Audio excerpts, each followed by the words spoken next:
Hello, and welcome to Atomic Lizards. We're a trio of friends podcasting about the Godzilla franchise and other films we love. I'm Miranda, the film fanatic. I'm Udi, the defective film expert. And I'm Dan, the kaiju extraordinaire. It's time for the Atomic Lizards Holiday Season Special. Today we are covering VHS Christmas Carol Live, Klaus from 2019, and The Rise of Guardians from 2012. This episode will have spoilers, so go watch them if you haven't yet. Now let's get started. First up is Star Kids VHS Christmas Carol. This is one of the many adaptations of Charles Dickens' A Christmas Carol. Star Kid has a few different versions of the story, and we watched the VHS Christmas Carol Live version that was filmed in 2021 and premiered on their YouTube channel in 2022. This, as I said, is a adaptation of A Christmas Carol, so it follows the book pretty closely, to my knowledge.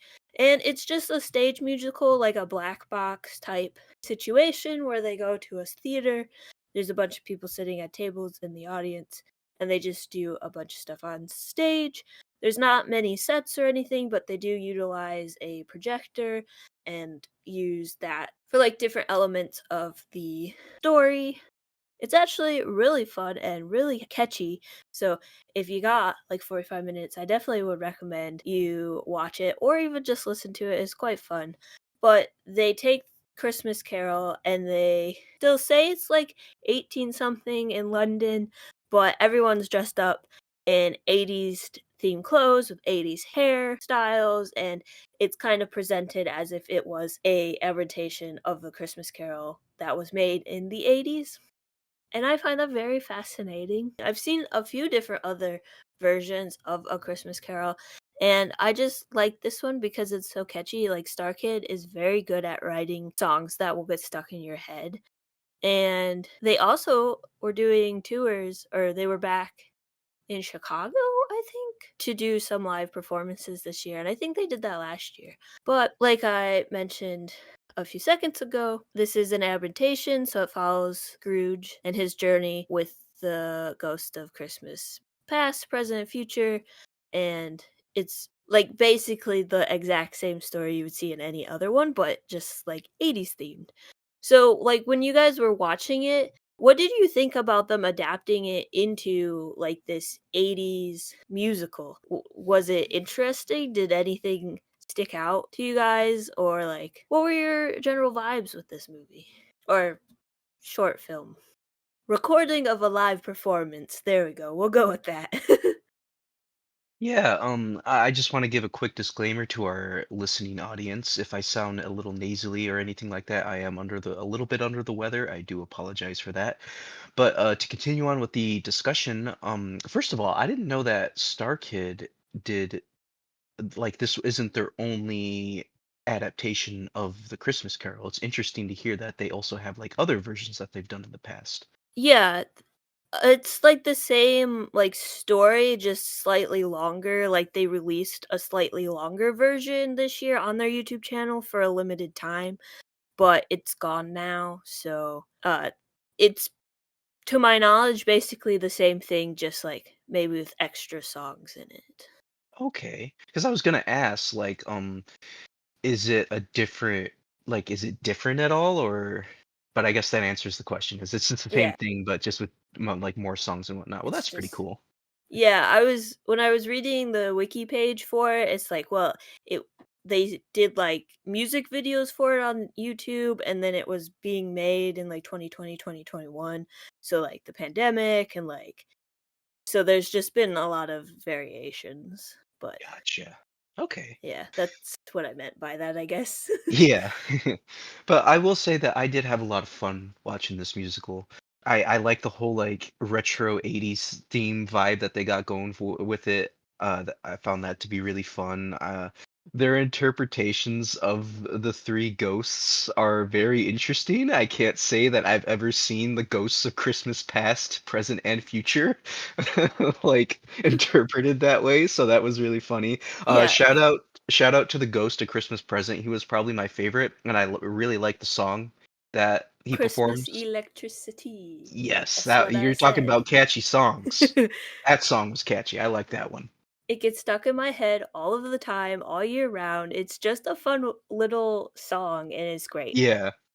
I do find it interesting though that for Ebenezer Scrooge, like they didn't try to dress him up as like an old man because once again, I do have and I bought this up before. I think when we did the other Star Kid musical that we reviewed, that I remember watching Holy Musical Batman when I was in like high school, and like the person they got to play like Commissioner Gordon, they like dressed. I think it was a woman actually. They like dressed her up in like old person clothes and like gave her a wig and a mustache and everything. So I find it interesting that they didn't try to go that route with Ebenezer Scrooge because I will admit it was a little. I don't know if off-putting is the right word, but like I'm so used to seeing Ebenezer Scrooge like portrayed as just an old man that it was kind of odd to just see this like young middle-aged guy like wearing glasses portray him, which not that Yeah. like bought the adaptation down for me at all. It was just odd because I'm just not used to seeing Scrooge like that. But yeah, I had a lot of fun with this musical. I agree. I think if you're a fan of like musicals or fan of Star Kid, please go check this out. There's catchy songs, fun characters, and it's only 45 minutes long, so it's not going to take up too much of your time. So the person who's playing older Scrooge, his name is Dylan. And yeah, I hadn't thought of that. They didn't really like do old age makeup on him to like bring him up in age. So it is kind of interesting that they went with that. But they do like dress people. Well, I guess his younger self is played by a totally different person. So they didn't try to have Dylan play the young Scrooge like they would do in like a movie or something. So I guess maybe it's just the fact that it's like very tight, very non-set heavy like production that like it probably didn't make sense to do old age makeup. But it is interesting to like think about the story and if this guy is like a middle-aged guy instead of a 90-year-old. Has a different feel to it. I agree. I just want to say real quick because once again that you because we've been talking about how that's different. That is very different. I mean, there's there's so many different adaptations of the Christmas So Carol out many. there that it's almost too many to count. But I really do wonder if any of them have portrayed Scrooge as more of like a younger man versus like the really old guy that we're used to seeing him as outside of this one, of course. There was this guy on TikTok, I don't remember his but he was ranking all of the Christmas Carol movies that he could find. So he would probably know. And I think he put Star Kid pretty high on that list. It's interesting you mentioned that. Kind of unrelated, but also a little related. Like you go on YouTube all the time, you see all these crazy videos, like watching every Star Wars movie and ranking them, or watching every MCU movie. Or I even found one where this dude literally goes through like all the Wizard of Oz movies. So like I was thinking, is there somebody out there that's like watched every single Christmas Carol adaptation and has like reviewed them and quite possibly ranked them? So I guess someone on TikTok Yeah. is doing it. So that's interesting. I might have to check that out.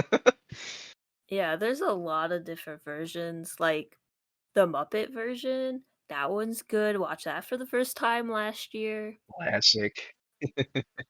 And then the Sir Patrick Stewart version, which is a made for TV movie, which I did watch because I found it on VHS for like 54 cents. Oh, It's pretty good adaptation too. I'm partial to the animated one, but I think is it by Disney? I don't remember. Maybe it's Is not it by the Disney. Jim Carrey The one? Jim Carrey one, yeah, I like that one. That one is scary. It is Just a gonna little say, creepy. it's scary. It is a ghost story. Yeah, it is. So it makes sense to be scary, especially like the children coming out of underneath the robe Yeah. of present. I'm just like, no, I will take Christmas electricity because that song is catchy, and I believe the person who plays the ghost of present is named James, and he is very cool. Yeah, he seems like a cool guy. But one final note on that on the Jim Carrey one though is because like we had to like read the Christmas Carol book in high school, and we also went to go see a stage play, or maybe it was middle school. Either way, I remember having to read the like Christmas Carol book and then watching all these different adaptations.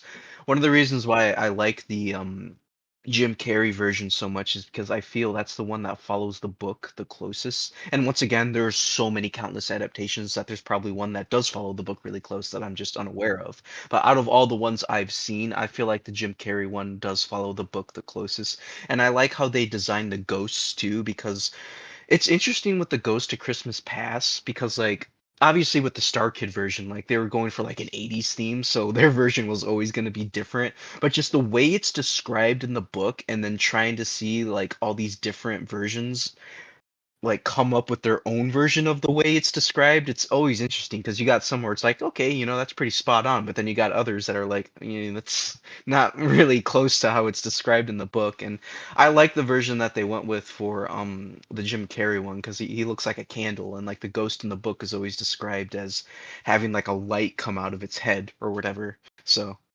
but I think we're straying a little bit off topic, but I just wanted Well, to I say mean, that that. actually kind of segues into the second question that I had for you guys is like, have you read or explored other versions? Okay. Because I also in middle school remember watching the Jim Carrey version, and I don't remember if we had to read the story. We might have read parts of it, but I have a vivid memory of sitting in like my history class, which may or may not be correct, and like watching it, which is really weird, strange. Udi, did you have that experience in middle school, or is it just a me and Dan thing? I don't think I ever read A Christmas Carol in school. I could be wrong, but especially not in middle school and high school, I'm pretty sure I didn't. I was in advanced, not to look brag or anything, but like I was in advanced English classes since like the fifth grade, I think. But yeah, I don't think I ever actually read A Christmas Carol in school. So like the most Christmas Carol story knowledge that I have is just from watching movies, and I don't really remember which movies I've watched that were like the Christmas Carol. I just know that I've watched, because there's so many, like you guys were saying. But I mean, that being said, like this was a really cool version. I wasn't sure what to expect. I mean, I was expecting a musical of some kind, but outside of that, like I didn't know anything about this going in, so it was cool.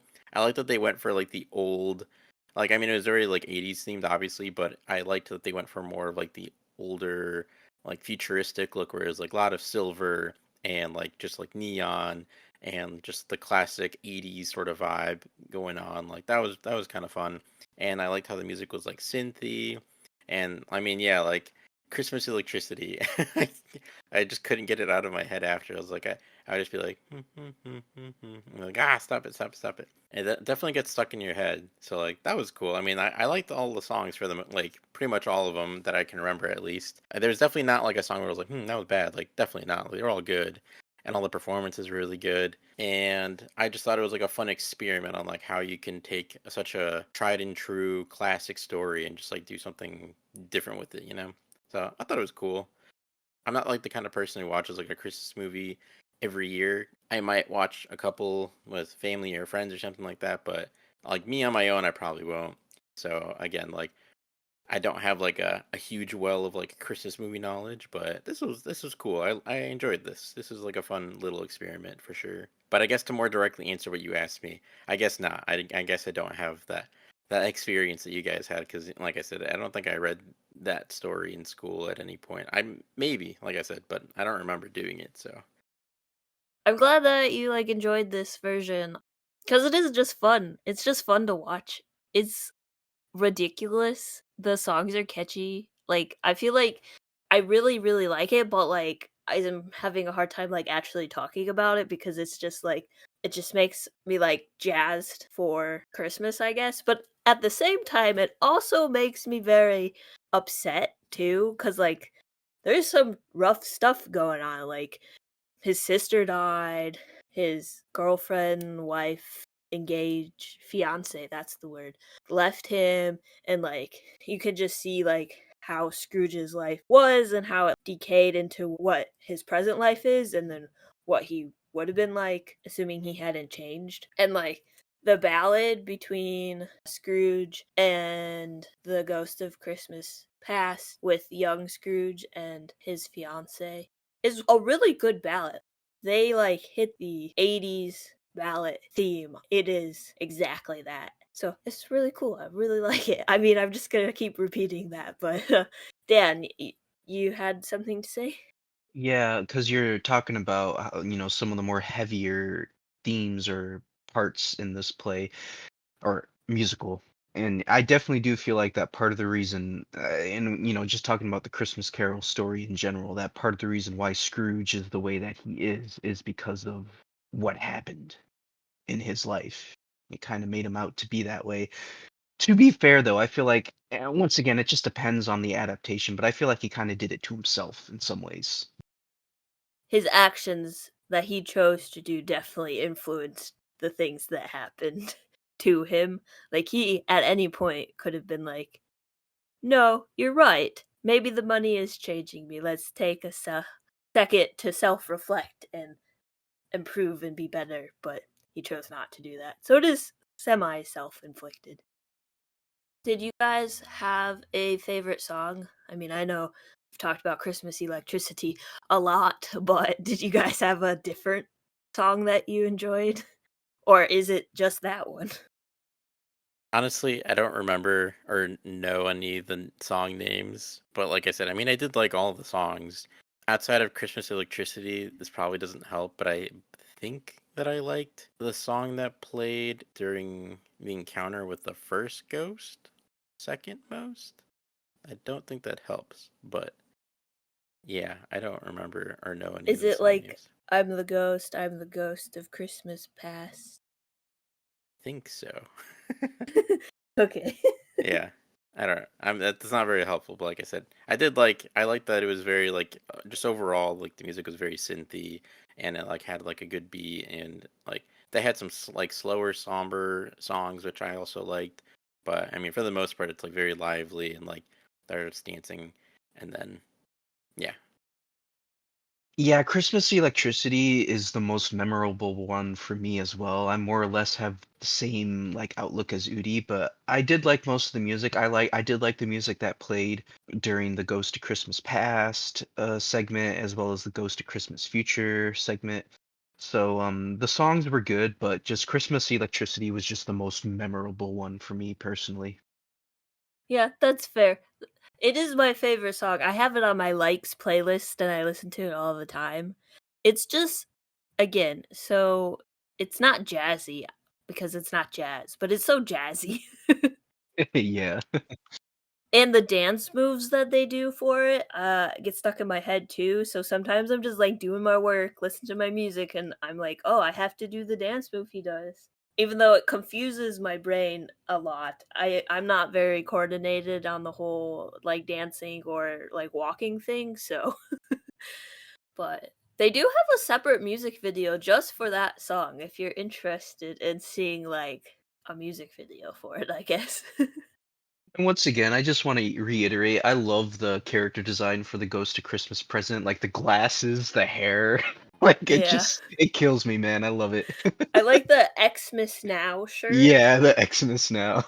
and I like the fact that all the ghosts are in like white or silver with accents of blue. I Yeah. really like that choice. Cause like you could do like the traditional here's a candle guy, here's a really like jolly large giant guy, and here's the Grim Reaper. But instead you get this like jazzercise type costume for present. It's like you still have those like sweatbands and stuff, and then for past or no future, sorry, I meant future. Uh, she's in like a full silver dress, and I like the fact that they like use her hair to like kind of cover her face too. And I like the fact that they interact and go into the audience. They like throw fake money or like they get the audience to do the dance moves for Christmas Electricity. I like when Star Kid does that. I find that really cool. Although if I'm ever in a theater and an actor comes close to me, I always just like kind of panic. I'm like, do not interact with me. Do not interact with me. But like from afar, from watching it in a video, be like, actually, I feel like if I did go to a Star Kid production and they like interacted with the audience, I would be starstruck because I just really like Star Kids stuff, and they're all very talented people. They put a lot of effort and time and thought into their productions. Aside from Christmas Electricity, which I mean I feel like is just the probably number one favorite song, I would say that my second favorite is actually Christmas Day. I think I was thinking of that one. That one I really liked. And then It's like what you were talking about earlier, like the costumes. I liked the sparkly red vest. It felt very like Christmassy, but it also like fit in theme with like the rest of the aesthetic, I guess. And it was just like a really fun, like poppy, upbeat song. So I liked it. I agree. The bright red sequence like jacket is fantastic. It's such a visual difference and like it's just cool. Of course, that makes total sense and you're right. It's like totally Christmas. Although there is a trend of making Christmas like boring and beige and gross looking. I love the fact that it's like bam, color, shininess. It's going to sparkle under the light. It's like yeah, it's like a disco ball. Yeah, exactly. It's like a disco ball. Which, hey, makes sense. I feel like disco balls were popular in the 80s. Or I guess maybe that's the 70s with disco. I don't really know. Still probably popular in the 80s. And I like again, like I feel like it fit with like the rest of the theme of everything. So it was just a nice companion piece to all the other like costumes and stuff. Favorite lines of Christmas Day that is also in the first song, they like reprise it, is when Scrooge is like, "So let me get this straight, you skip work and come in late. Why don't you just rob me, Bobby, or I'll give you a raise?" I really like the way they, one, do the wording for that, and two, just how they sing it and say it. It just, my brain goes, yes, yes, I like this. This is a good line. There's a lot of like clever lines, and I feel like the Team Star Kid does a good job of coming up with like fun rhymes and stuff like that that make sense in the theme of the show. They're smart, like little funny things, you know. So this is a Star Kid production, but just to shout out the person who wrote the music and the lyrics, it was done by Clark Bastezer. Don't know if I'm saying that right, but it's Baxtresser. Clark's been involved with Star Kid before, but I just wanted to make sure we gave proper recognition to the creative team. And then the producers were Brian Holden and Corey Ledowich, which I don't know if I'm saying that correctly or not either. Should really double check names before I talk. I will note that for future me, make sure you do that. But yeah, they just did a really good job at like writing the songs for this. Because another part that I really enjoy is from Christmas Electricity, is when it's, let's go check on your nephew Fred. Wait, what? You know Fred? Of course I do. He's an awesome dude. There's a party at his place. Unless you got something better to do, let's get a smile on your face. I just love that part too. Like, I don't know what it is with their lyrics or like the way they're writing it, but that one gets stuck in my brain all the time. Yeah, if you can't tell, I like Star Kid stuff, especially the guy who didn't like musicals. That one's great. Watch Nerdy Prudes, watch Black Friday, watch their older stuff like Holy Musical Batman. That's a good one. It's a little crunchy because it's like in several parts on YouTube, but like it's got so many puns in it. But we're not here to talk about that. We're here to talk about Christmas Carol. Is there anything else you guys wanted to mention about this adaptation or Yeah, I wouldn't say that I have too much more to add, but I'll just say kind of like what I said before. I mean, if you're looking for something unique or different than like the typical, like all the, typical gambit of Christmas movies that, come around every year, the classics like Polar Express, Elf, et cetera, like this is definitely a really viable option because, I mean, like the answer, like it's short. So, especially if you're kind of on a time crunch or you don't want to watch something super long, like it's a nice, easy breezy watch and it's just something fun, something different. And I guess if we're recommending similar things, I mean, I haven't watched it, and it's a different holiday, if I remember correctly. Maybe it's Christmas, I don't know. But Anna and the Apocalypse is another like fun mishmash of like genres. But, like along those lines, like this is just like a mishmash of not that like I guess I can't think of any other Christmas musicals, but anyway, this is just like a fun mishmash of like a classic Christmas story and like a fun, upbeat and like just enjoyable musical. So yeah, I would recommend it if you're looking for something unorthodox or different than the typical movies. it's definitely unique and different from other typical Christmas movies. And I would definitely recommend it.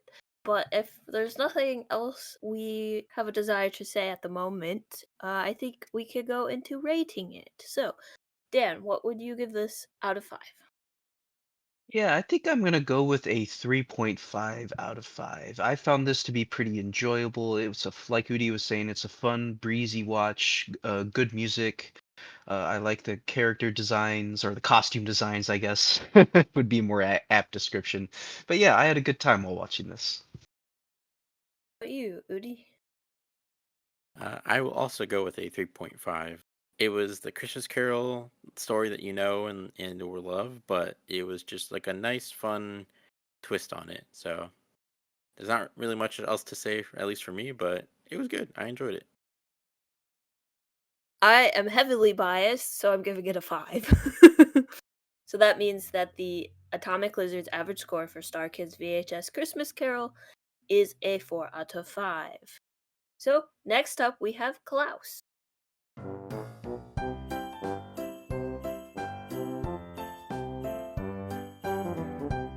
Klaus is a beautiful animated film directed by Sergio Pablos. This film is about a postman who is sent to a frozen town in the north where he meets a reclusive toy maker. How did you guys feel about the lore of Christmas being used to craft a new Christmas story? Like just taking tried and true ideas and having that be used to like create something vaguely new. Yeah, I just want to say for the record, I effing love this movie. I love this movie so much. First of all, the animation. The animation is incredible because it's the type of animation where it looks 2D but not quite, and it almost looks 3D at sometimes. It's just such a unique animation style, and then the lighting is beautiful. I love the character designs. I don't remember who said this. I don't know if like somebody like in passing, like somebody I was hanging out with said this, or if like I heard this from a YouTube video, but a lot of the characters in this movie, it's like if somebody took the character designs during the concept art stage and just put it in the movie because with a lot of these like animated movies, especially with 3D animated movies, characters don't necessarily look the same in the final product than they do in the concept art. But like this movie is like no, they just took the concept art and they just put that design in there. And yeah, I love it, man. It's this movie is fantastic. If you have not seen this movie and you love Christmas, you love movies about Santa Claus, please, please, please go watch this movie. It has great writing,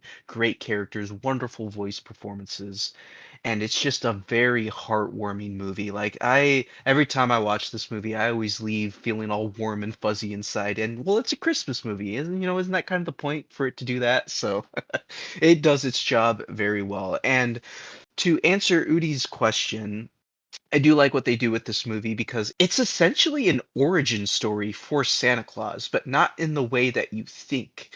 Like they're not taking actual Santa Claus and giving him an origin story. Like I think there was this one movie with is it Kurt Russell? Was it Kurt Russell?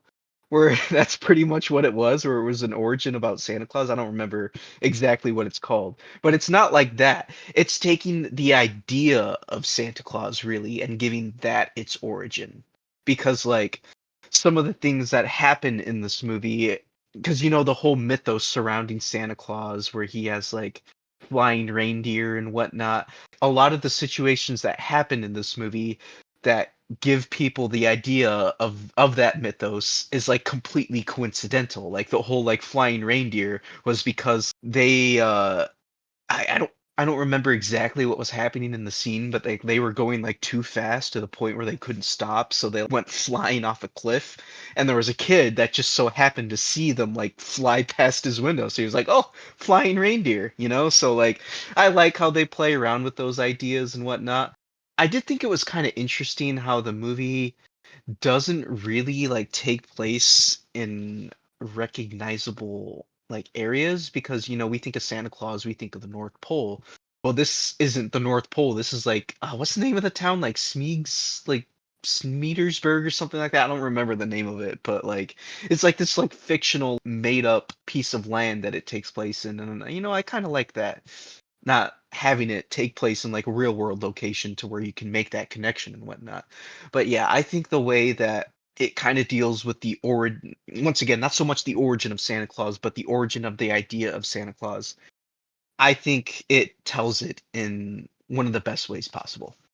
But yeah, this is a fantastic movie. I love it. I love it so much. And I do want to say like one quick thing that I feel like for me personally, this movie sort of transcends just being a great Christmas movie for me. Like it's just a straight up great movie for me because like I think back to a lot of the movies that I like to watch around Christmas, Elf, How the Grinch Stole Christmas, like Christmas Vacation.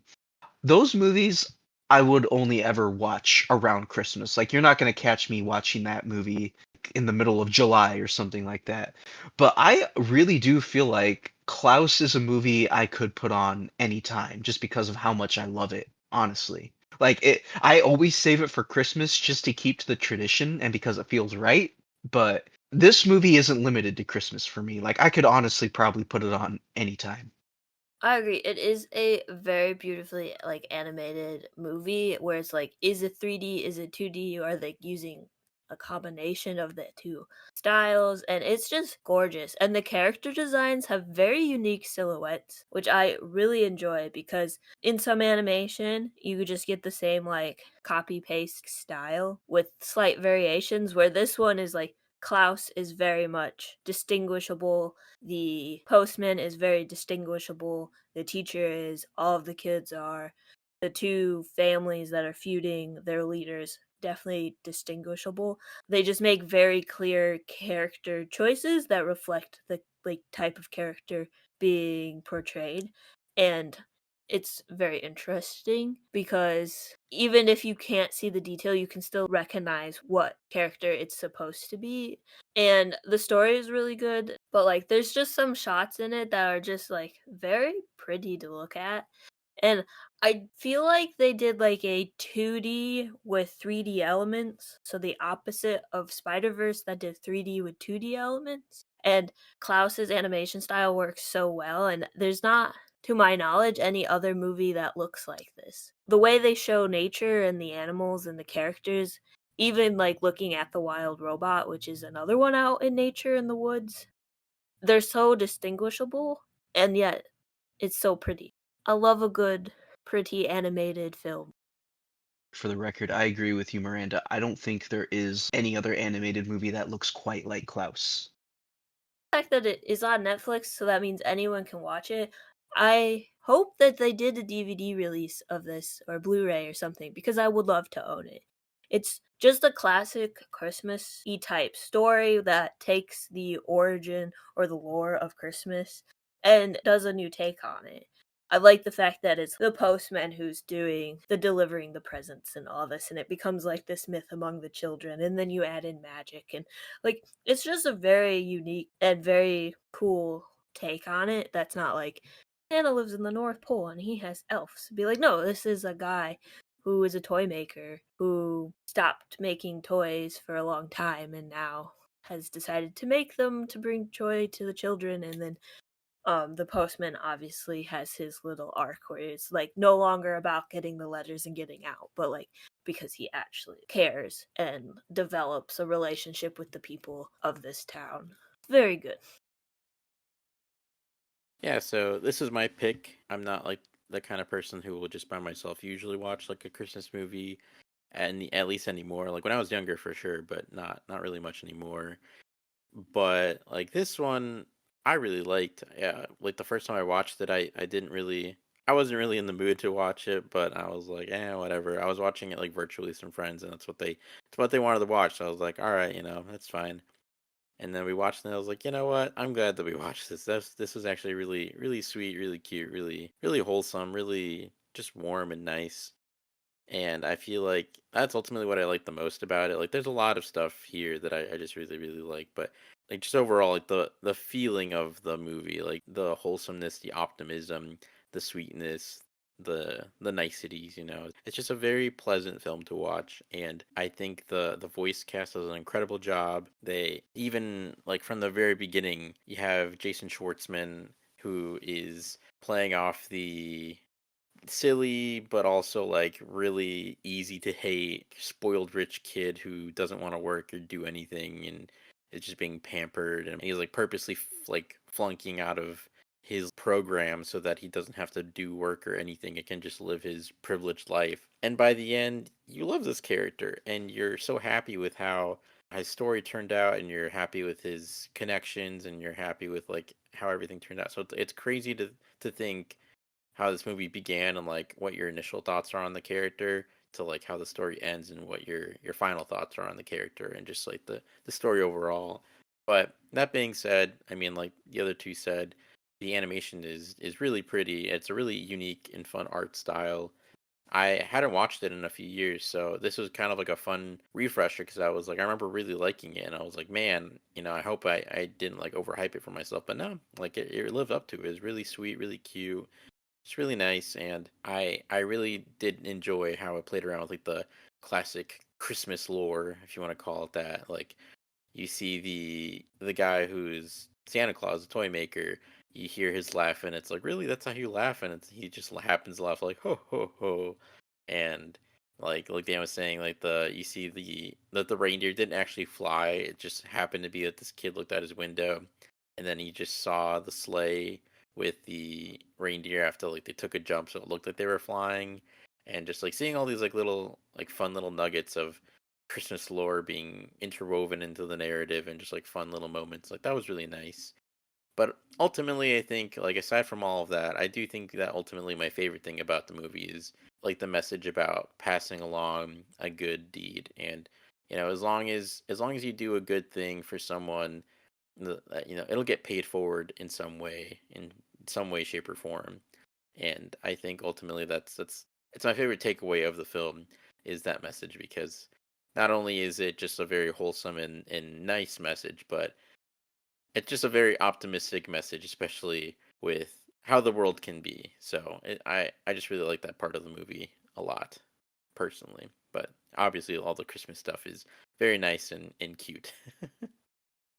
You bring up a good point with like the wholesomeness of this movie because I think that's what I also really like about it because there's a lot of just the way I explain it is I'm somebody because it's so easy because like Udi had just mentioned it's so easy to get very cynical in the world that we live in because just there are many times when things seem bleak and it's like yeah man, and it's so easy to get cynical about the people that live on this planet with us. But what I really love about this movie is it brings out the good in humanity, and I love believing in the good of humanity. No matter how cynical things can get, there's still good people that live on this planet with us, and I love believing in the good of humanity. And that's an idea that this movie really brings up because you got these two like warring families that hate each other, and it's really funny because like they're going through like the history of their feud, and it goes all the way back to like the caveman days. Like I thought that was pretty funny.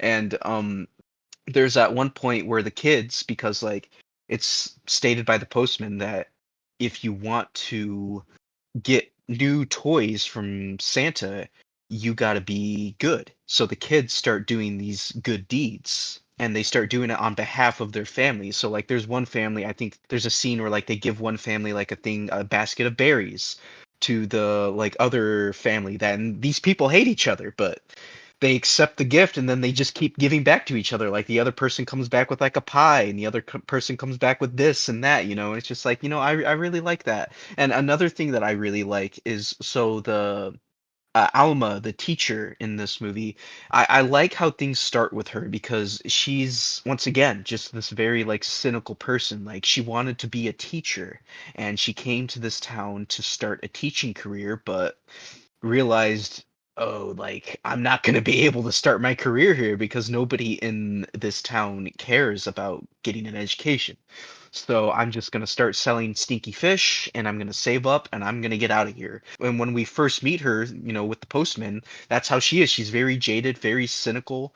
But then when the postman comes up with this idea to start writing letters, the kids are like, well, we don't know how to write. So he leads them towards Alma and they start learning from her. And then she regains her passion to teach again. And like, there's even one scene where like she goes, because she's like saving up, and so she like goes to like pull from her savings, but she's like, no, I shouldn't because I'm so close to just leaving this town. So she like closes it, and you think, okay, so she's not going to pull from her savings, but then she opens it back up and starts pulling from it, and then slowly but surely she ends up going through all of her savings, but it works out because she rediscovered her passion for teaching. And I just really love that. And like Udi was saying, there's just lots of like cute character designs, like the little what is it, Sama girl or Sani girl? Her name's Margot in the movie, but like she's like a foreigner, so she doesn't speak English, so like nobody can understand her, but it's just her character design is so cute. And then I love the scene where they give her the sleigh that she was asking for.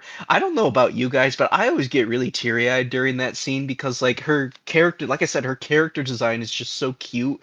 And then I love seeing like the excitement when she sees her present like outside of her tent, and then like her parents come out and like are like having fun with her on the sled. I really love that scene. It always gets me teary-eyed for some reason because it's so wholesome. But yeah, I agree. I think like just the wholesomeness and the message about the good of humanity is really what helps just make this movie amazing in my eyes. Yeah, I agree about like how you're saying that Margot's character design is really cute and adorable. But for some reason, like I think it's just like really in her face. Her character design reminded me of like Lilo from Lilo and Stitch. But that's just more of like a coinky dink than anything else, I think. But yeah, overall, I agree. I really like the moment with Alva, and because like at first you see her, and I think most people in general, at least, when they think of a teacher, they don't think of someone who's like in it for anything outside of just like the passion of wanting to teach and educate, because it's not an easy job by any means, and it takes a lot of work and just takes a lot out of the individual to be doing that job. So I think most people, when they hear about someone being an educator or teacher, whatever, like they don't expect they're doing it for money. So to like start it off at the beginning of the story where Alva is like literally completely just done with teaching, she's just trying to leave and she's over everything, to again like towards the middle or end of the story where she's completely fallen back in love with the passion of teaching again, and she's just overjoyed at like teaching her students and everything. Like it's just so nice to like see that sort of passion and joy in, even in just like an animated movie like that. It's just really nice.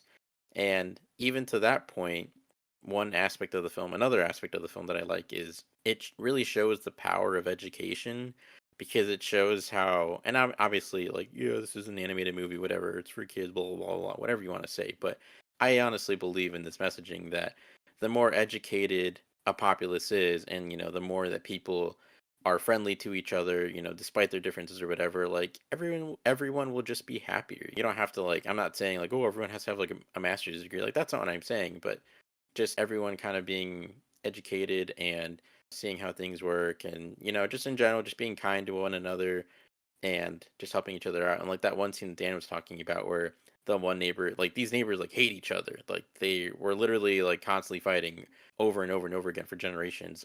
But this one neighbor who used to like steal berries or whatever ends up, I think, taking berries still, but then like ends up returning with like a pie or something like that. And then they end up like kind of doing the little dance back and forth, and then eventually they're like, what the heck?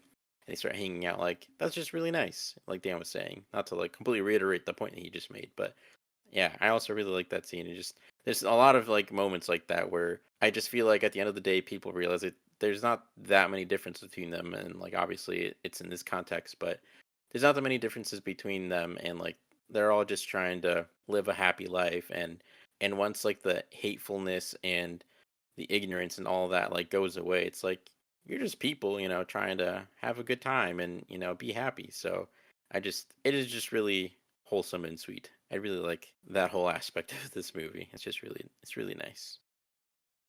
And it also kind of reminded me of The Wild Robot, how all the animals in the forest like hated each other and were always at odds with each other, and like they didn't really help each other and stuff like that.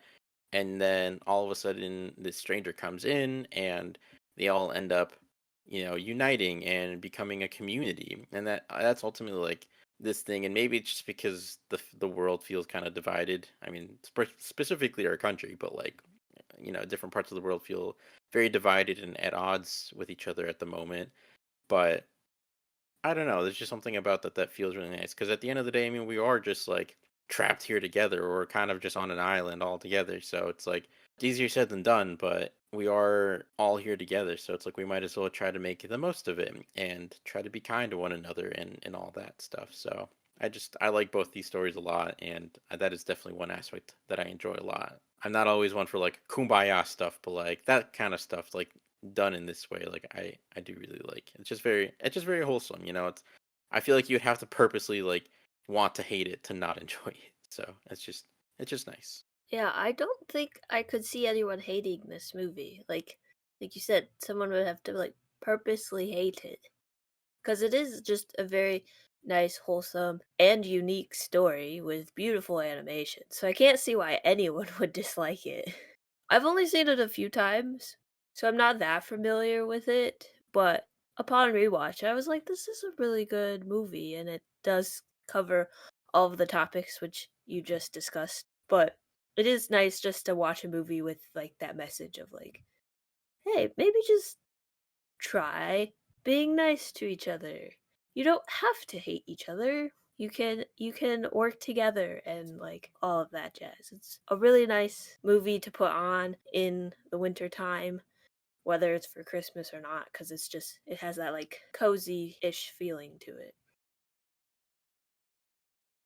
Shout out to Jason Schwartzman as the postman. He gives a great performance. Like his voice is really what helps make that character for me because there's just certain scenes like when he puts the coal in the kid's stocking and then the kid's like calling him out for it. Well, he's not calling the postman out for it, but he's like saying like, "Hey, like I wrote a letter to Santa. Like why did I get coal or whatever?" And the postman's like, "Dirty little gremlins like yourself don't get presents or whatever." Just like the delivery he does is really fun. And then like when Margot first appears and she's like sitting outside his office or whatever, he's like, you're trespassing. Could you please leave or whatever? Just like little things like that. Like I love his performance in this movie. Big agree. He's just like a fun performer, but like his voice work here is great. Like there's nothing like over the top, like you said. Just like the little inflections, the fun deliveries and stuff like that. Haha. No post office, pun intended. But Ha ha, very funny. but the line delivery, of course, is what I meant. And Udi, I think we can both agree that J.K. Simmons plays a much better Santa in this movie than he probably does in Red One. Probably, but hopefully we'll never find out. Yeah. But yeah, that was actually kind of fun because I totally forgot he was Santa in this movie. So I was like, wait, is that J.K. Simmons? I was like, oh my God, it is J.K. Simmons. Like, what the heck? He must just really like playing Santa Claus, you know?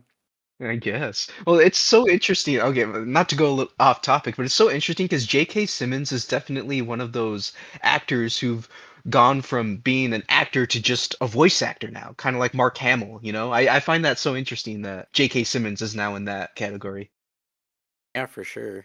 It's just like you wouldn't expect some of the roles that an actor of the caliber of like J.K. Simmons would take, but like it leads to some fun surprises here and there. So, and not that like I'm not that might be seen as like derogative. Like I don't mean in this movie in particular, just like other movies, but like I forgot that he was in this just because, especially like recently, like Red One came out in theaters, and well, I mean, no shade to you if you're interested in that movie, I guess, but I personally don't think that movie looks very good. So anyway, we don't have to talk about it.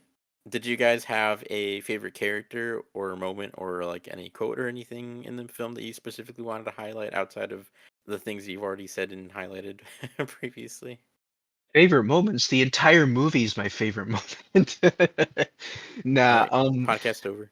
yeah, but no, there's lots of like good, just great moments to choose from. Like Klaus's when he goes into his backstory about how him and his wife wanted to make a family and that's why he made so many toys. I like the emotionally charged moment where the postman first discovers that set and like Klaus is very defensive of it because, it reminds him of his wife that's no longer there. Like I like that moment.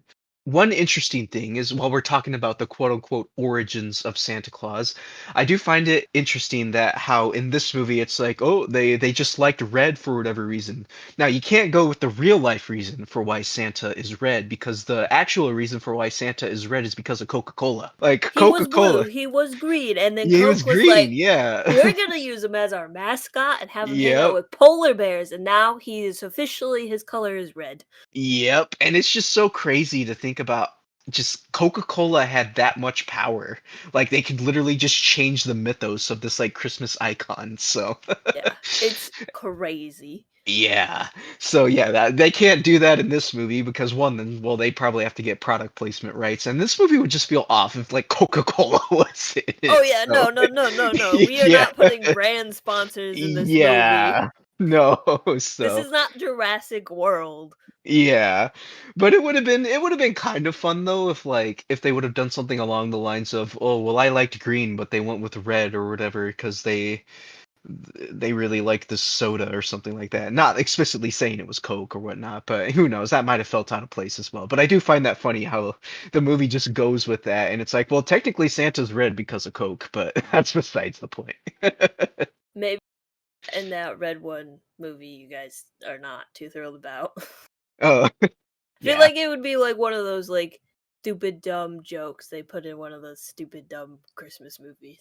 yeah, probably. But yeah, I like that. I like the I like the various moments of the postman like trying to deliver the presents and whatnot and all the trials and tribulations that he has to go through. I like when he first gets to the town and there's like there's like literally two people like hauling off what looks like a dead body. Like that's pretty like Jesus, man. Like what's going on here? Yeah, that was pretty dark in my opinion for like a kids movie. I was like, are they taking a dead body? And then like they do it like twice. I mean, that's how it is in their town. Yeah, honestly. I also really like Norm Macdonald's character too, the like ferryman or whatever that uses the boat to get him to and from. But yeah, so many different like I could probably think up of a few other like moments and whatnot that I really love, but I mean I'd be here all day if I did, so I like the part where the postman, I think his name is Jesper, where he's first delivering the presents and it's like the montage of him like getting chased by chickens, getting chased by dogs, falling off roofs and everything. And the fact that like the moon, cuz obviously it's at night, but the scene is so bright because if you have the sun reflecting on the moon's reflecting on the earth, right? That's how it works. And then you just have a whole area covered in snow. It just gives that element of like late night, freshly fallen snow in the winter time, where it's like everything's illuminated, but it's not everyday illumination. It's like this soft, cold, not cold as in like negative, but cold as in temperature type of like lighting, where it feels kind of warm and fuzzy. And I think they captured that really well in that montage scene of him delivering the packages and stuff. If you get a moment, just look up that scene because I think it just used lighting and colors and motion to tell like a very specific like emotion and feel for that moment.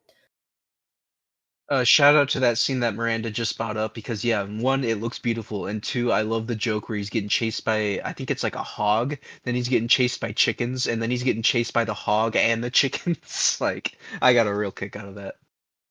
Like the fact that in the sky you can see the stars, even though it is so illuminated, but you can still kind of see the stars in the night sky. It's very pretty.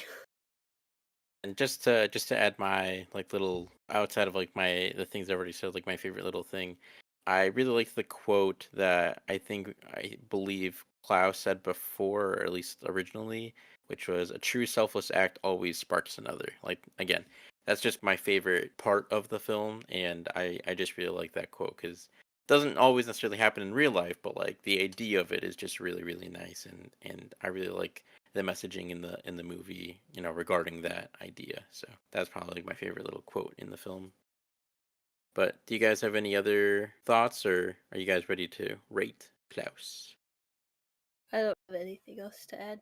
Yeah, I'm ready to move on to ratings. All right, perfect. So then, Dan, how would you rate Klaus? Yeah, as I've stated before, I love this movie. I love the animation. I love the performances. I love the wholesomeness, the niceness to it. I love the story. I love the writing. I'm gonna give it 5 stars because once again, it transcends just being a Christmas movie for me.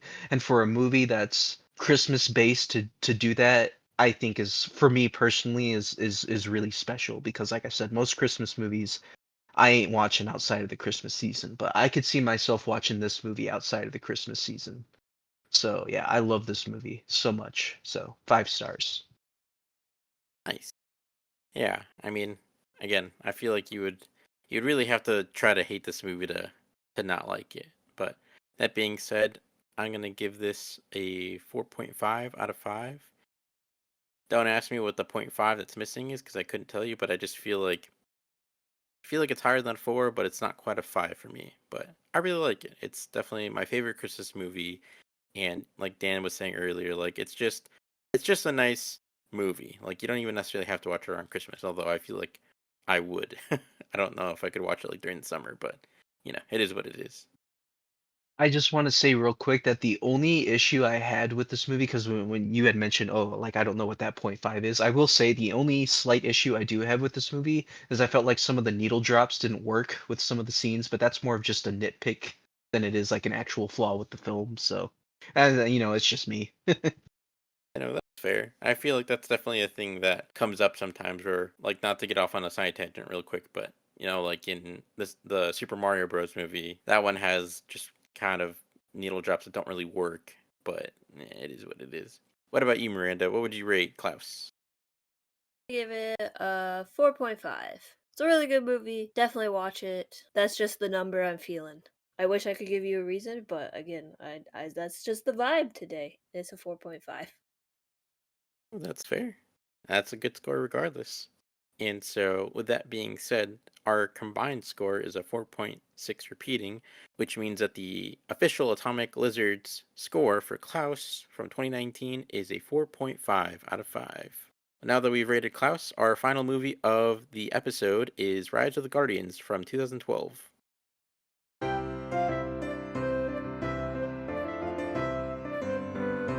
Rise of the Guardians is a 2012 animated movie from DreamWorks. It was directed by Peter Ramsey, and the film is about Santa, the Easter Bunny, and other guardians who protect the world's children from darkness and despair. So, what did you guys think of this movie? I don't mind starting us off real quick because, like, with this movie, so this is my pick. And I remember watching this, was it last, I think it was 2 years ago. I remember watching this 2 years ago, and I was really into it because I thought the concept was very unique. Like, we've gotten stories about Santa and the Easter Bunny and whatnot before, but I feel like the way that this movie does those characters is really interesting because it's almost like each guardian has its own job and whatnot, and we get to see how their jobs work and what they need to do. Like, I thought that was kind of cool. And I really like that. I thought the story, now the first time I remember watching this, I remember really liking the story, but I will admit that upon rewatch, I did think that the story was a little weaker than when I watched it the first time. But I still thought it was a good time. And like I said, the main draw of it is the characters, like Santa, the Tooth Fairy, Easter Bunny. And that's where the movie is the strongest, is just seeing all these characters interact and like seeing how they work and whatnot. But yeah, I thought it was pretty enjoyable. What about you guys? Movie a few times over the years, but I was on Tumblr back in 2012, so I'm definitely familiar with this movie in terms of Jack Frost, especially being shipped with like Elsa from Frozen. It was a weird time back in 2012 on Tumblr. It's still a weird time, but that's kind of how I like knew about this movie because I didn't see it when it like came out or anything, but upon rewatch, because I have seen it a few times, I thought it was an interesting movie. It does take place like 4 days before Easter, but they spend a lot of time at the North Pole or with Jack Frost, who is like snowy and wintry. So like I forgot that it like had some involvement with Easter. Yeah, I just want to say I forgot to mention this. Technically, this isn't a Christmas movie, but it's Christmas adjacent. Santa is a major character, like Jack Frost, that deals with winter, so it's close enough. Yeah, and this is a holiday special, and they're all holidays except like the Sandman and the Tooth Fairy. I don't know if you really could consider those guys holiday staples, but yeah, I thought it was interesting, and I liked the way that they portrayed each of the like guardians. The Easter Bunny being from Australia, I really liked that. That was funny. The Tooth Fairy being like an actual fairy was cool. I like the way they animated the Sandman, and then Santa, which they call North a lot throughout the movie, is like Russian and like lives up in the North Pole. And I liked the Yetis he had that made the toys instead of the elves, and the little elf guys are like really ridiculous and funny at times. And then having Jack Frost be like this character that whole thing is like saving his sister, and that's like why the man in the moon chose him. I really liked that part. Since you mentioned the Yetis, I just want to say shout out to that one Yeti at the beginning of the movie that was painting the toys blue, and then Santa was like, "Oh, I don't like those. Make them red." And then he's like, "Oh!" Like that was that was one of my favorite scenes. I like that. You're like top relatable content right there. Yeah. But yeah, that being said, I think I said this before, but I totally forgot that this movie even existed or came out or was a thing. And even when I was aware that it was like coming out, I don't even know that I knew what it was about. So watching this was kind of a shock because I was like, huh, I never knew what this movie was about. I did not even care enough. Like I remember seeing stuff about it or seeing the title, and I was just like, whatever. But honestly, like Dan said, even though this is kind of like a just kind of a Christmas adjacent movie or whatever, but like I actually liked the idea of this movie, like the story was pretty interesting. And it played with kind of tried and true concepts, but like in a fun and interesting way. Also, I'd never really associated like Jack Frost or like the Sandman or like the Boogeyman with other like fable slash like mythical or however you want to refer to these characters as like with these other characters like Santa Claus and Easter Bunny, whatever. But it kind of makes sense, like you have all these sort of magical entities that you just kind of, I guess, take for granted growing up in the sense of like, oh yeah, it's Santa Claus, he's a real guy and stuff like that. So it's just kind of fun to play around with all these different entities and legends and whatnot and try to place them in a story together and see how they would interact and all that. But I mean, that being said, it was kind of interesting to see the different takes on these characters too. Like Santa Claus being like a Russian guy was. I never expected to see Russian Santa, but I mean, I guess it's interesting, something different, and especially the biggest thing for me was like that Santa was played by Alec Baldwin. Because when I found that, I was like, wait, what? Alec Baldwin was Russian Santa? I was like, how? What? But this cast in general was pretty solid. Like, it was kind of funny because I picked up Chris Pine's voice right away. And I was like, interesting. That is not the voice I expected to come out of this Jack Frost, who kind of looks like a mix between like a teenager and like a 20 something year old. I don't know, but I think he was supposed to be a child. And then Jude Law playing the boogeyman, like I didn't exactly pick up who exactly it was when I heard him. I'm like, I know that voice. That's someone I know, or at least like I know of. And then when I looked it up, I was like, okay, yeah, Jude Law. All right. And I'm like, he's always playing bad guys. Interesting. But yeah, I think overall this was a fun mishmash of these different, like kind of like a fun crossover, I guess. Just like because it is just a crossover, but it was kind of cool to see these characters together and like working against someone that like kind of makes sense for them to fight against, and just like a fun little animated movie overall that isn't just based on something else or a rehash of anything else or not a sequel, just something unique. So I appreciated that part about the film the most, just the originality and playing around with these different things. And I guess as I said that, I mean these characters are like they're not really IP, they're just I guess like legends or this or that, but you know what I mean? Like it's just like a fun semi-original story, I guess. But overall, it was fun, and I don't know that I had any expectations, but I think it superseded my expectations. Excellent. Glad that you guys seem to enjoy it. So now, I gotta ask, what did you think of the like different interpretations? Like, I realize we kind of already touched on this, but how did you feel about like the different interpretations of these like folktale characters, like Santa, like the Easter Bunny, like Jack Frost? I don't mind starting us off again. So first of all, I want to comment on Santa because yeah, Russian Santa, that is very different. That's not what I was expecting either. And yeah, I had no idea he was played by Alec Baldwin, so that's crazy. But this is one of the most badass interpretations of Santa Claus we've ever gotten. Dude has like swords and he's like fighting with the swords. That's awesome. And then like when he puts his hat on, it's not the traditional like red and white hat with like the little snowball at the end. It's just like a Russian hat or whatever. Like that was kind of cool. So I thought Santa was badass. I like the tattoos that say like naughty and nice on his arms. Like that's cool. So Santa was a lot of fun. I will say I want to comment on Jack Frost early on because first of all, Miranda had mentioned I am well aware of like the Tumblr scene that he was involved with because same thing kind of happened with with the when the Lorax movie came out. Like all the Oh Tumblr, yeah, we don't need yeah, to talk all the about that. Tumblr We fans. don't need to talk Yeah, about well, that. I'm not going to talk about it. I'm just bringing it up. But like, Tell me I know. I more. know. What's No, it you about this don't want to Lorax know thing? more. but it was just funny because you had all these, you Strange had everybody time. fangirling over the one slur and like the same kind of, It's so weird. It's so yeah, weird. the same It got so the weird. same kind of thing happened with Jack Frost. But you see, that's the thing is, I'm kind of disappointed with Jack Frost's design because he just looks like a normal dude with like white hair. All the other characters have such interesting designs. Like, I mean, Santa Claus, you can't really change that design. It's like an old guy with a white beard. There's not really much you can do, but they still found a way to do something cool with it. Like they give him the tattoos. Like he's like Russian, so he has like Russian clothes on. Like they still found a way to make him look interesting outside of just your normal standard Santa Claus. And like the Tooth Fairy, she doesn't look human. She looks like a mythical creature, and I like her little like hummingbird inspired little helpers. Like that was really cool. I like that idea for the Tooth Fairy.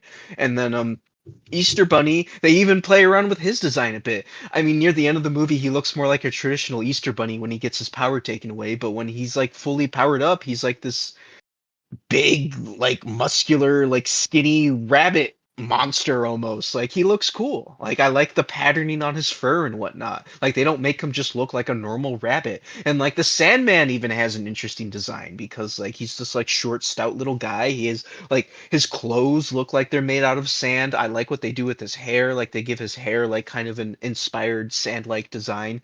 But then for Jack Frost, he just looks like a normal guy. It's like why didn't they give him a more inspired design? Like I understand because the movie even talks about this. All of the Guardians were regular people before they became a Guardian. Like I understand that, but they still were able to give them all unique designs. But for Jack Frost, it's like, all right, just give him this regular like teenage boy design, and then we're gonna go with that. It's like I wish they would have given him a more inspired design because like I know he has the cloak and the cane, and that like helps with his design, but he still looks very plain. And I wish they would have given him a more unique concept than just like teenage white-haired boy in like a hoodie, you know? Sandman was just a little guy. He was. Oh, and one really quick thing I just want to mention because I just remembered it, Udi. You mentioned like Chris Pine's voice coming out of him a little jarring. I agree. I don't think Chris Pine's like deep voice fits the character design of Jack Frost. He looks a little too young. Even though Jack Frost's design is simpler than the other Guardians designs, I do like the fact that they like keep the frost on his hoodie to make it look like it's frosted, like it's cold, like it has that texture. So I do like the fact that like added in that texture, and I do like how his frost looks, how they animated it, and how it was kind of like a leaf growing pattern. I thought that was really pretty. And I googled Jack Frost, and the only things that come up is that like movie about the snowman Jack Frost, which looks like the poster looks terrifying. I've never watched it. And then the Jack Frost from the Santa Claus 3, which is a guy with spiky white hair and is like in blue. And then there's a Jack Frost from like those classic stop motion Christmas like story movies. So I wonder if they wanted to go with this design, maybe because he's like a new guardian and he is kind of just a guy, or like if they were trying to do it to like, I don't know. It is a kids movie, so they're probably gonna pick a design for their main character to be a little more like younger and stuff than like this old ice guy. So I see the reasoning behind it. But I also see your point, where it's like, could have they like kept the cape or the cloak with him instead of changing it to a hoodie or something like that? I think that could have helped. I don't know that I felt really much differently than you guys, but yeah, I mean, Santa was probably. Yeah, well, actually, no. I was gonna say I thought Santa was the most interesting design, but I would say that the Tooth Fairy, like, I don't know what I guess what I expected the Tooth Fairy to look like when I was a kid, or even just like in general. If you asked me, like, oh, what does a Tooth Fairy look like? I'd be like, I don't know, a fairy. But I think when I think of a fairy, I think more of like Tinkerbell, not like this, which I think is more actually in line with like what an actual fairy looks like. So like that was kind of fun. And then like the Easter Bunny is definitely, I guess, probably the most different than his traditional design because traditionally he's just like a soft, squishy, cute bunny, and in this he's like a 6 foot, slim build, muscular bunny with boomerangs that he uses as weapons. Kind of just reminds me of like a would be like a PS2 video game character more so than like the Easter Bunny. But it's fine. I'm pretty sure the Easter Bunny was also voiced by Hugh Jackman, which is also like kind of hilarious. He is. I'm like, hey, that's Hugh Jackman. That's fun. Yeah. Like I knew it was an Australian, but like I did not think it was Hugh Jackman. So when I saw the credits, I was like, "What? Hugh Jackman?" I was like, "What the heck? Like what is this cast? This cast is so odd." The cast is odd. I agree with that. And also to the point of like Chris Pine's voice not fitting Jack Frost definitely does not fit, but it is strange. Yeah, cuz like he is supposed to be like a child, right? Like Jack Frost. I would say he's like a young 20-something-year-old. He's definitely older than the children, but I don't think he's a full adult. Yeah, I wouldn't say he's a child. I would say like more like teen, like late teen probably. Okay. It's more understandable cuz his look is also kind of like edgy teen and Yeah. I yeah. But I mean, it's like what you were saying too, Miranda. Like it is kind of like I did like that design quirk where like all of his clothes are frosted over. Like that was cool. And then like if you look at his skin, it's like kind of lightly blue because it's like he has frostbite or just is really cold or whatever. But yeah, like his design more so than anything just felt so odd because it's like he's just like a modern teen, I guess, at least at that time, but then he's like wielding this like wooden staff that he's just always carrying around and it like helps him channel his powers and stuff. Like I don't know, it's just like a weird mishmash of design, and sometimes it works, but in this case I'm like I don't know if that quite worked, at least in that regard. But and I guess I will say I don't know that they could have really done too much because like it is a kids movie that was very much meant for kids, but the boogeyman was could have been a little bit more interesting or more exciting, but I mean, I guess like this is again just a movie for kids, so I don't know that you could really make like a scary boogeyman or something. I'd So argue you could. I don't think it being a kids movie would hold it back for that aspect. fair, I guess. I don't know. I mean, I guess it depends because, like, I feel like maybe if this was theoretically, like, obviously assuming like a movie like this couldn't actually be made then, but like, let's say that this movie could have been made in like the '80s. Like, I feel like they probably would have done like a scary looking boogeyman because like I feel like during the '80s, like they were less afraid of like just putting stuff as it was in like a movie, even if it was like technically quote unquote made for kids. But by like the point this came out in like 2012, there's almost no chance they were gonna put like a scary creature design in a kids movie. At least I don't think so. No, it's not something like this because there's like different rankings. Like this isn't like a baby movie or anything, obviously, but like I feel like this is still like a bit like younger than others. I don't know. I don't know if what I'm saying is making sense, but regardless, he was not my favorite design, but like I feel like they probably couldn't go too crazy with it. But I am kind of curious to see if they had any other ideas for the Boogeyman's design. But it's fine. I don't think his design was scary, but I do think it's kind of unique in a way. Like because he like plays with the sand from Sandman and like how that like incorporates into his design. And then the nightmares are a little freaky. I do have to say they are a little freaky, but I like the idea of his like you have a nightmare and he literally goes into a kid's dream and like takes a horse and creates it into a nightmare, which I thought was cool and clever for him to use that and to have it actually be knight and a mare, which is a horse. It's like a pun, which I liked. Never realized that. That's funny. Yeah, yeah. So I like that element of Pitch's design and what they were going for. Yeah, I kind of agree with you guys. I think that Pitch's design can come off looking a little generic or boring at times. I mean, I kind of like what they do with his hair, because if I'm remembering correctly, like his hair almost looks like crow feathers, I think. I don't know, I could be misremembering it. But I kind of like that aspect to his design, but I do agree, like, it does look a little boring, a little generic at times. But, like, did you guys find Pitch to be a compelling antagonist at all? I mean, I kind of like the idea of what he was going for, of like kind of stealing Sandman's power, like bringing darkness over the world, giving people nightmares. I do kind of like that idea. It's just like, why did he wait so long to, I guess, implement it? Because he's been around since like the other Guardians, I guess. So, but, but that's kind of besides the point. But I do like the different aspects and ideas to his plan and like how he goes about it and whatnot. I feel like they could have done more with him personally. I think one of the reasons it took him so long to like build back up that power is because people stopped believing in him. And so he like people would just pass through him, they couldn't see him. So I feel like he had to like slowly build up and like slowly give people a nightmare and make them afraid and stuff, etc., before he like was a physical thing that the kids could see. It's a very good point. Yeah. Cuz like that's Jack's whole thing is like he can make the kids have fun, but they don't see him because they don't believe in him until the end, when they like start to believe him, and then you become like a physical concept, I guess, in this case.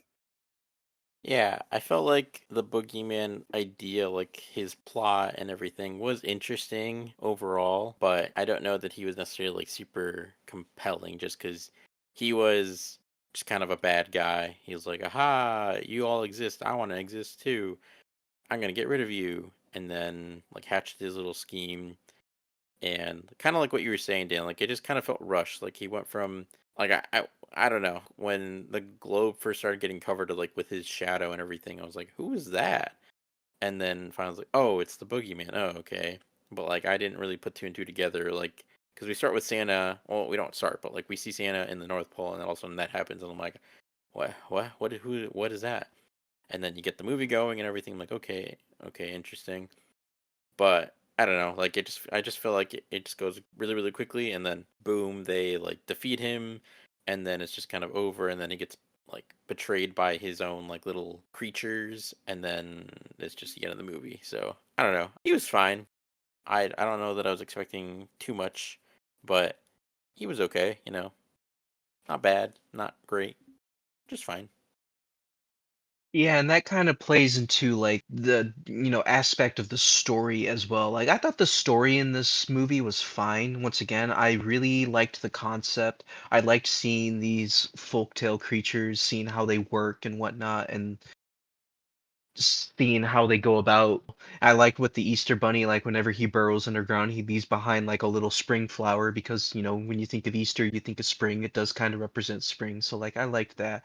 But yeah, when it comes to the story though, because like I said, I feel like they could have done more with Pitch because there are certain points in the story where I just feel like it's kind of filler, like when they're delivering all the teeth. Now, granted, there is a reason why they're doing that, is because kids are not believing in the tooth fairy anymore, and these characters live off of belief, and if not enough people are believing in them, well, their power will cease to exist. So like I get why that scene was there, but I just felt like it lasted a little too long. Like I would have much rather have gotten more insight on Pitch, or maybe on how like some of the other Guardians, on how their process works. As like, cause like we kind of see how the Easter Bunny's process works, But granted, I guess you could argue that there's not much explanation that's needed for that, which is fair. But I just feel like there were some scenes that just felt kind of fillerish to me, and it's like, we're spending all this time like doing this, and it just doesn't really feel like the story is progressing too much. And also, I didn't mind the kid characters, but I kind of didn't like how they just became included in the story at the end, and like they could actually see like Jack Frost and Santa and all that. I much would have rather preferred it if it was like how the movie began, where like they're just in the background and like they don't really notice these characters. But granted, it doesn't bring the movie down for me at all, but I just feel like I liked that idea more than just the kids just straight up being included. I think the kids being involved with the main plot and coming into play in the third act wasn't like what I was expecting. It was definitely just something more of like, I don't know, it's kind of expecting more of like a pretty basic face off, just like, oh, Jack Frost is going to be powerful enough, and like, he went from being the invisible nobody to being like an essential guardian and like taking on the boogeyman. But I'm of two minds with how it turned out. Like, I think it was an interesting idea to include the kids and do all of that, where like you get that one moment with Jamie, I believe the boy's name is, and like Jack Frost, where like he finally gets seen for the first time and he's perceived and he's like happy about that. But then also, and then you get like the fun moment where it's like you're getting all these kids that believe in these legendary iconic beings or whatever again. But I don't know, it kind of goes against like the other saying that people have, where it's like you don't have to see to believe, or just whatever, like stuff like that. It's like, so all these kids, unless they're like literally shown, oh, Santa and the Easter Bunny and all these things are real, like they just stop believing. That's like a little cynical and jaded. But I mean, like, at the same time, like, coming from real life and stuff else, well, it's like, yeah, I mean, after a certain point, like, everyone is just aware that it's not real. Um, yeah, I don't know. I guess I don't know if I'm going anywhere with this, but basically, I'm of two minds with it. I thought that the kids being introduced into the third act was kind of fun, but also I don't know if it necessarily sent the right message, but also, like, I don't know if it really matters, and it was fine. They weren't annoying or anything, so it's like I didn't mind in that regard. But yeah, I don't know. Like, they could have not been included, and I don't think the movie would be any worse off because of that. I think it'd be fine. Yeah, that makes sense. And I also just want, there were a couple things I forgot to bring up when discussing the story. Another thing I would have liked a little bit more explanation on is the man in the moon. Like they refer to this like being in this like moon that I guess created the Guardians or anointed them or chooses them or whatever. And like none of that's ever really explored at all. Now, granted, I realize that with some stories you don't need to explore like every single aspect of it, but for me personally, I would have liked to seen that get explored just a little bit more, because they bring up this man in the moon, and even Jack Frost, one of the first things he says is like, "The moon talked to me" or whatever. It's like, okay, well, who is this man in the moon? And we never see him. All we know is that Santa refers to him as Manny. I would have liked to, explore that idea a little bit more.